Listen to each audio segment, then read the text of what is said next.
It always feels good when you are appreciated. SLT non-stop broadband. Free loyalty data added as you stay connected.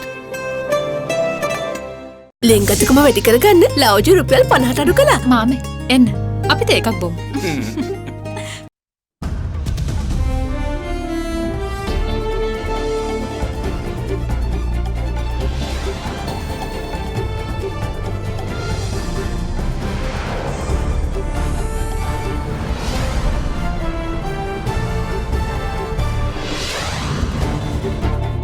Tonight, the high life. Government of good governance criticised for splashing over 2.5 billion rupees on luxury vehicles. Untimely demise. The Chinese doctor who sounded the alarm over coronavirus outbreak succumbs.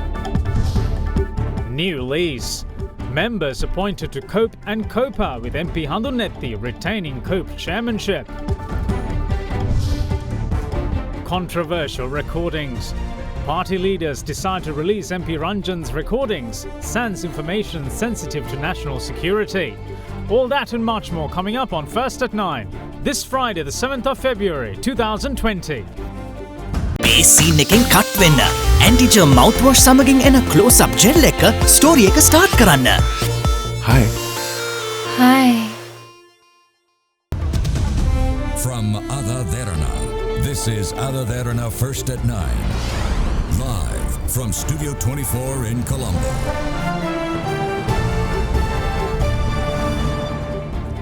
Good evening and welcome to First at 9. I'm Hamkesh Naik. Let's start with your local stories. The number of confirmed coronavirus cases within mainland China has now surpassed the 30,000 mark, while the highest overnight death toll also being reported. 73 deaths were added to yesterday's tally of 563 overnight, placing the current death toll just shy of 640. But what's more tragic is that the Chinese doctor who tried to warn of a possible virus outbreak back in December succumbed to the very virus this morning. His death has sparked public anger in China, forcing authorities to launch an investigation. Chinese doctor Li Wenliang, who is considered to be the first person to have sounded the alarm over the existence of the novel coronavirus, succumbed to the very virus. Time of his death, however, was a point of contention, as it was reported that he died last night, with contradicting reports emerging later, placing his time of death around 3 this morning. Dr. Li Wenliang contracted the novel coronavirus whilst treating patients in the city of Wuhan in China. Dr. Li, an ophthalmologist, had detected 7 cases of the virus and sent a message to his fellow doctors in a chat group warning them to wear protective clothing to avoid infection on the 30th of December. However, the doctor had then been summoned 4 days later to the Public Security Bureau, where he was told to sign a letter accusing him of making false statements that had severely disturbed the social order. China's anti-corruption body said it will open an investigation into issues involving Dr. Li after his death triggered public anger. In the meantime, China recorded its highest overnight coronavirus death toll to date with 73, spiking the overall number of deaths to 636. It also recorded 3,143 new infected cases overnight, placing the overall number of infected cases in the country at 31,161. China's National Health Commission stated that 4,821 patients remained in severe condition, while a total of 1,540 fully recovered people have been discharged from hospitals. Although the number of infections are high in China, only 239 confirmed cases are reported outside mainland China, which includes 41 new infections on board the quarantined cruise ship Diamond Princess. The vessel, with around 3,700 people on board, is anchored at the port of Yokohama in Japan. In the meantime, 3 more cases of the virus were reported in Singapore today, taking the country's tally to 33. Singapore raised its alert level to countrywide alert and changed the alert level raised to orange, denoting the disease is severe and passes easily from person to person. Malaysia too reported a new case, increasing the country's total number of coronavirus infections to 15. Meanwhile, Executive Director of the World Health Organization's Emergencies Program, Dr. Michael Ryan, says that the number of increasing cases seems to be contained to China's Hubei province and that the same acceleration is not observed elsewhere. There has been that constant increase in cases in Hubei province, but we haven't seen that same acceleration in provinces outside Hubei, and equally we haven't seen that acceleration in Hong Kong and Macau in Taiwanese people either. So I think, again, seeing a relatively stable situation outside Wuhan, Hubei, there are cycles of transmission, and we may see those cases increase in the coming days. It's very difficult at this stage to look retrospectively and reimagine what the dynamics of the epidemic were in late December, early January. But from our observation of the situation, China has reported those first clusters in association with the Wuhan market, and did that in an extremely timely fashion. But we don't know the source of the outbreak as such, and we don't know that there may have been 1 or 2 or 3 different animals involved, and possibly in different settings. What we do know is that the Chinese authorities had a special surveillance system in place for picking up unusual pneumonias. In the meantime, Chinese researchers now believe that the virus, which originated in bats and then passed on to humans, was possibly passed on by another species. Researchers say that the deadly coronavirus outbreak in China could have spread from bats to humans through the illegal trafficking of pangolins, the world's only scaly animals which are prized in Asia for food and medicine. The South China Agricultural University, which led the research, said on a statement on its website that this latest discovery will be of great significance for the prevention and control of the origin of the virus. President Gotabaya Rajapaksa, meanwhile, gifted a consignment of world-renowned Ceylon black tea to the Chinese ambassador Cheng Shiyuan to be sent to those affected by the coronavirus. When the ambassador Xie Yuan called on the head of state at the presidential secretariat, he deeply appreciated the gesture for the kindness shown to China in this difficult moment. He also thanked all the religious and other leaders who organized the all-night Pirit sermon on Wednesday. President Gotabaya in turn thanked the ambassador for the assistance extended to bring back the Sri Lankan students from Wuhan province.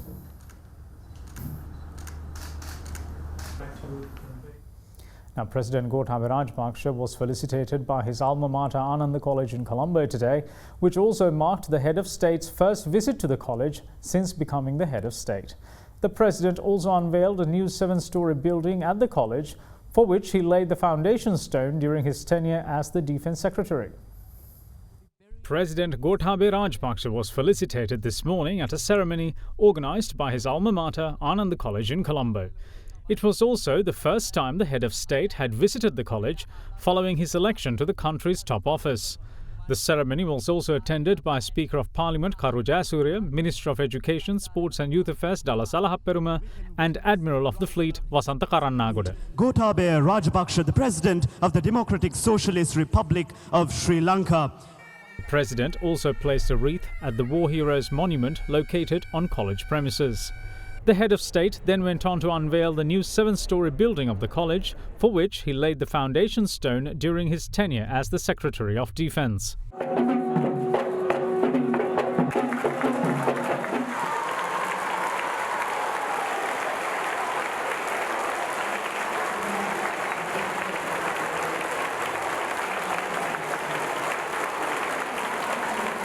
The felicitation ceremony organised in his honour was then worked off at the Kularatna Hall with other old boys of the college, former ministers Arjuna Ranatunga, Rajitha Senaratne, Supreme Court Justice Jasantha Kodagoda, as well as a group of opposition parliamentarians.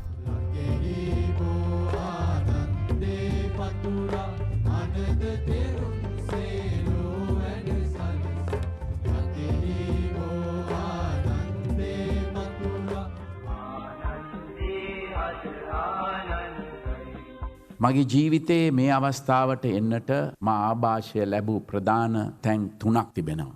ප්‍රථමයෙන්ම මගේ ආදරණීය දෙමව්පියන්ගේ සෙවණ, දෙවනුව මගේ පාසල වන මේ ආනන්ද විදුහල, තෙවනුව අවුරුදු 20ක් හමුදා නිලධාරියෙකු ලෙස මා පුහුණුව ලැබූ ශ්‍රී ලංකා යුද හමුදාව. අපේ රටේ තිබෙන ප්‍රමුඛතම සිංහල බෞද්ධ විද්‍යාලය ආනන්ද විදුහලයි.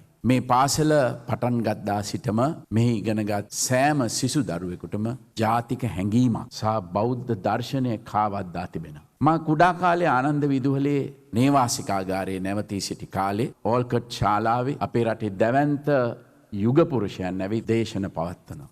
අපට ලැබුණු අධ්‍යාපනයේ තවත් එක පැත්තක් තිබුණා. ඒ තමයි පත පොතෙහිම ඇලි ගැලි කටයුතු කරන්නේ නැතුව වෙනත් විෂය බාහිර ක්‍රියාකාරකම් වලට සහභාගී වීම.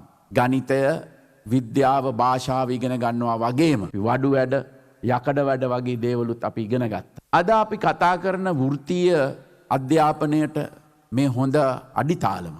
ආනන්දය හැමදාමත් රටට ආදරය කරන ලෙස සිසුන්ට ඉගැන් වූ පාසලක්. පරම්පරාවෙන් පරම්පරාවට දේශප්‍රේමී පුතුන් බිහි කළ පාසලක්. වර්තමානයේ ජාතියේ නායකින් හැටියට අපට හොඳින් රට ඉදිරියට ගෙන යාමට පුළුවන් වී ඇත්තේ ආනන්ද විදුහල් මාතාව ලබා දුන්නේ ශක්තිය නිසයි. අපේ පාසලෙන් බිහි වුණු අය අතර සීමිත ඕවර් තරඟවලදී ලෝක ශූරතාවය දිනාගත් නායකයා බිහි කරන්නට අපිට පුළුවන් වුණා. ඒ වගේම අවුරුදු 30ක් තිස්සේ මේ රට වෙලාගත් යුද්ධය නිම කරන්නට මූලික වුණු ආරක්ෂක ලේකම්වරයා, යුද හමුදාපතිවරයා, නාවික හමුදාපතිවරයා, පොලිස්පතිවරයා, සිවිල් ආරක්ෂක දෙපාර්තමේන්තුවේ අනද නිලධාරියා වගේම යුද හමුදාවේ නොයෙක් ඩිවිෂනල් කමාන්ඩර්ස්ලා වැනි නොයෙකුත් මට්ටමේ නායකයන් ආනන්දේ විද්‍යාලයේ ආදි ශිෂ්‍යයන් ලෙස බිහි වුණා. විද්‍යාඥයින්, පර්යේෂකයන්, ඉංජිනේරුවන් විශාල පිරිසක්. ඒ වගේම ජනාධිපති නීතිඥවරුන්, හොඳ කලාකරුවන්, ඇමතිවරුන්, පාර්ලිමේන්තුවේ කතානායකවරයෙක්, අග්‍රාමාත්‍යවරයෙක් බිහි කළා. අපි දැන් ජනාධිපතිවරයෙක් බිහි කරලා තියෙනවා. In the meantime, President Gotabaya Rajapaksa also met with a group of protesters representing the All Ceylon Dengue Prevention Assistance Association as the cadre remonstrated outside the Presidential Secretariat in Colombo. They had been there since yesterday, saying that the former government had employed them on contract basis and that those appointments have now been suspended. The government of good governance had splashed 2.8 billion rupees on vehicles during its tenure. This was revealed in Parliament today by Minister Johnston Fernando, with it emerging that the highest spender being former President Maithripala Sirisena. The minister also criticised JVP MP Anurakumara Dissanayake for backing such a government with such extravagant spending. Minister of Roads and Highways as well as Ports and Shipping Johnston Fernando gave an elaborate explanation in response to a question raised by JVP MP Nalinda Jayatissa regarding the purchase of vehicles during the Good Governance regime. Accordingly, the Good Governance regime had spent a sum of 2.8 billion rupees on the purchase of vehicles for their ministers and ministries. A sum of 1.65 billion rupees was allocated to vehicles of ministers, while 652.85 million rupees was given to state ministers, with 564.99 million being given to deputy ministers. However, the largest sum is reported to have been spent by former President Maithripala Sirisena, who had imported vehicles under the Ministry of Defence. President, during the tenure of Good Governance regime, Sirisena had imported 9 vehicles worth 328.9 million, 2 bulletproof vehicles worth 151 million rupees and 2 BMW X5s worth 104 million rupees, waiving the due tax. Former Prime Minister Ranil Wickremesinghe, meanwhile, had imported a Toyota Land Cruiser V8 worth 42 million, while former Minister of Health, Nutrition and Indigenous Medicine Rajitha Senaratne had also imported a Toyota Land Cruiser V8 for 39 million rupees. A Mercedes-Benz worth 41 million rupees was said to have been imported by former Foreign Minister Ravi Karunanayake, while Vijayakala Maheswaran had imported a diesel-powered Land Cruiser worth 42 million rupees.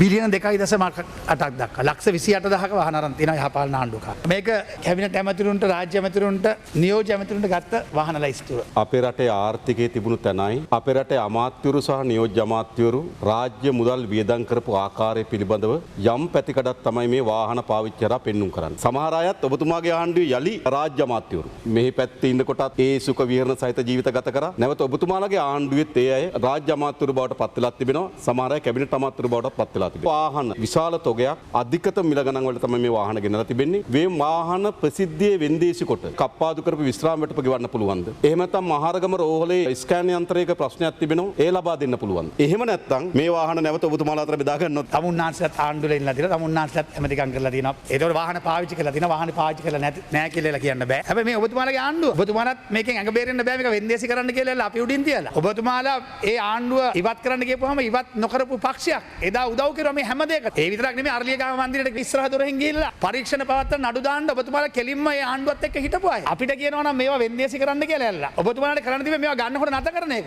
මේවා පැහැදිලිව ඔබතුමාලාත් වගකීමක් ගන්න ඕනේ. ඔබතුමාලා උදව් කරපු යහපාලන ආණ්ඩුවේ ආර්ථිකය විනාශ කරපු හැටි. ආසියාවේ තියෙනම අඩුම ආර්ථික වර්ධනය වේගය දක්වා ගෙනාවු ආණ්ඩුවේ හිටියේ තමුන්නාන්සේලා. ඒකෙන් තමුන්නාන්සේලා ගැලවෙන්න බෑ. මේවා ඒ කාලේ කෙරුවා නම් ජනතාව ඔබතුමාලා මේ 103ට බස්සන්නේ නැතුව ඊට වැඩිය ඡන්ද ප්‍රතිශතයක් දෙන්න ඉඩ තිබුණා. තමුන්නාන්සේලා මේ ගත්ත වැරදි තීන්දුව තීරණේ රජය ආරක්ෂා කරන්න ගත්ත නිසා තමයි ඔබතුමාගේ පක්ෂයේ ඡන්ද ප්‍රතිශතයක් අඩු වුණේ. Now, Prime Minister Mahinda Rajapaksa has left for India this afternoon on a 4-day state visit. He is set to hold high-level bilateral talks with President Ramnath Kovind, his Indian counterpart PM Narendra Modi, and External Affairs Minister Subramaniam Jayashankar on trade, defence and maritime security cooperation. This is the first overseas visit undertaken by PM Rajapaksa since former Defence Secretary Gotabaya Rajapaksa was elected President in November last year. The Premier's meeting with the Indian External Minister is set for tomorrow, after which he will be accorded a ceremonial reception by the Indian President at Rashtrapati Bhavan.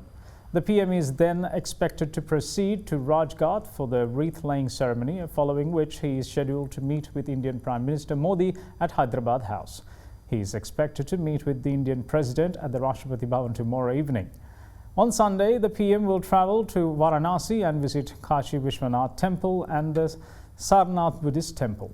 The Sri Lankan Premier is also expected to visit the Mahabodhi Temple in Bodh Gaya as well as Tirupati before concluding his state visit to India.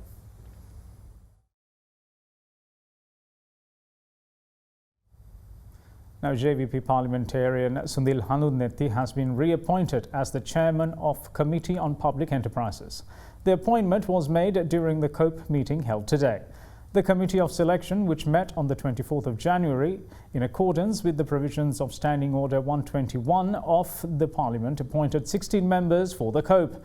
Accordingly, Ministers Anura Priyadarshana Yapa, Susil Premajanta, Mahindanand Aludgamage, Dasiri Jayasekara, Janantha Samaravira and Mohan Priyadarshana de Silva, and parliamentarians Rauf Hakim, Vijayadas Rajpaksha, Harsh de Silva, Ajit P. Pereira, Shriyani Vijay Vikrama, Ranjan Ramanayaka, Ashok Abesinghe, Sundil Hanunnethi, Mawe Senadiraja and D.V. Chanaka were appointed as new members of the COPE. Now, in the meantime, State Minister Lasantha Alagiyawanna was unanimously reappointed as the chairman of the Committee on Public Accounts.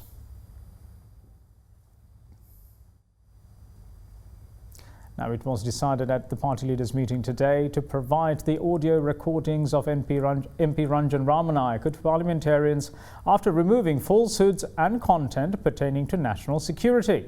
In the meantime, UNP MP Ramanayaka, who is in remand custody, was produced before the government analyst for a voice test today. Now, he was brought to the Government Analysts Department in Palavanthabattaramulla at around 10:30 this morning with regards to the audio recordings of the series of controversial telephone conversations that the MP has had with several high-profile government officials, including judges, politicians and other influential figures in society, which came to light following his arrest in early January this year. He was produced before court and granted bail on the 5th of last month. With the matter shrouded in controversy, the Nugegoda Magistrates Court issued a warrant to arrest the parliamentarian on the 14th of January over the offences committed in terms of Article 111C2 of the Constitution for interference with the functions of judges. The Colombo Crime Division then placed MP Ramanayaka under arrest as per the warrant issued by the court. On the 13th of this last month, the Government Analysts Department commenced investigations on the recordings of MP Ramanayaka's controversial recordings. Nugegoda Magistrates Court had ordered the CCD to hand over the relevant electronic equipment to the Government Analysts Department.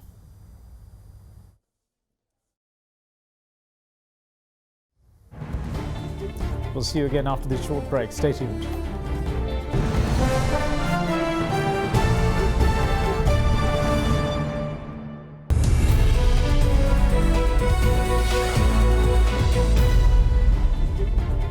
Welcome back. You're watching First at 9. The Sri Lankan Airlines is set to expand its existing codeshare agreement with Qatar Airways with additional connections to serve various cities in the US and Europe, strengthening its presence in those markets. As a result, from tomorrow, Sri Lankan will code-share on Qatar Airways operated flights between Doha and Chicago's O'Hare International Airport, George Bush Intercontinental Airport in the city of Houston, Texas, Dallas-Fort Worth International Airport also in Texas, Boston Logan International Airport, Dallas International Airport in the U.S. capital, Washington, D.C., Madrid Barajas Airport in Spain, and Larnaca International Airport in Cyprus. Both airlines offer easy connectivity between Qatar Airways hub in Doha's Hamad International Airport and Colombo's Bandar Naik International Airport several times a day. This is the second phase of recent expansion of the code-share agreement between the two airlines, which are both members of the One World Global Airline Alliance. Phase 1 was completed in the last quarter of 2019 and added a large number of destinations to the network of both airlines.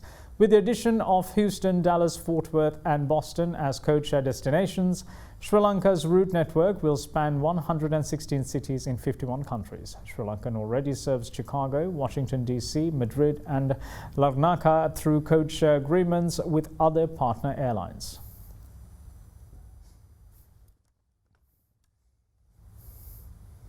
Now taking a look at the markets, Sri Lankan stocks closed 0.10% lower today, dragged down by food, beverages and tobacco industry index and generated 417 million rupees in turnover.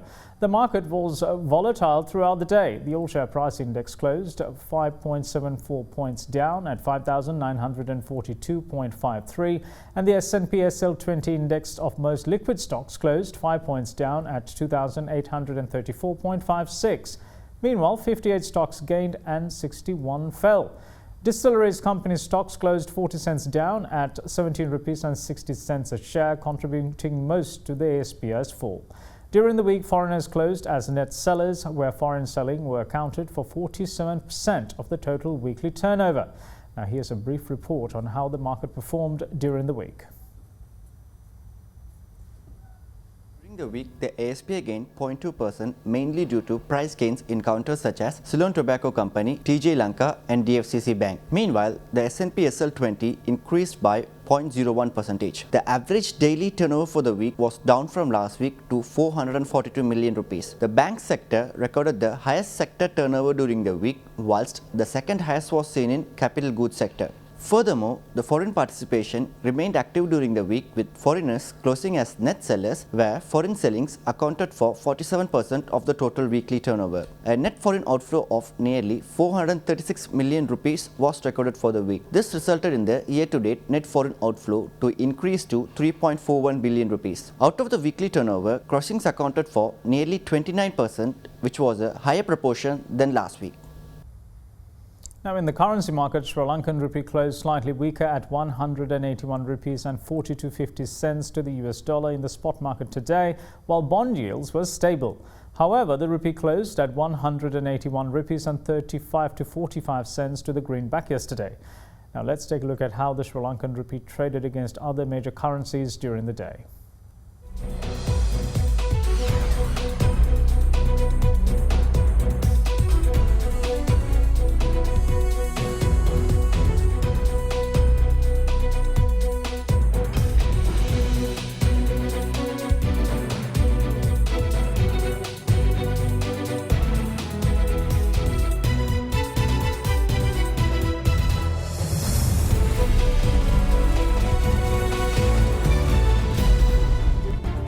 We will be taking a look at what's happening around the world on the other side of this break. Don't go away.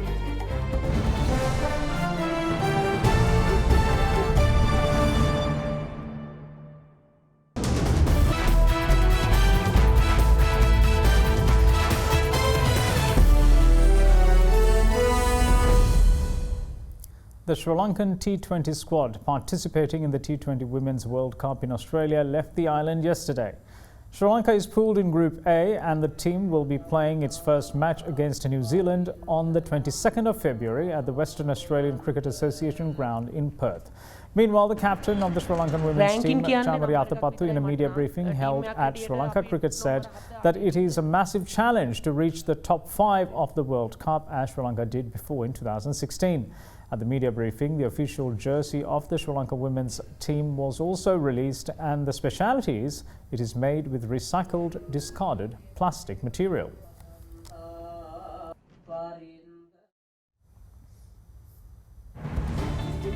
And that's it from all of us here at First at 9. Thanks for watching. Bye-bye.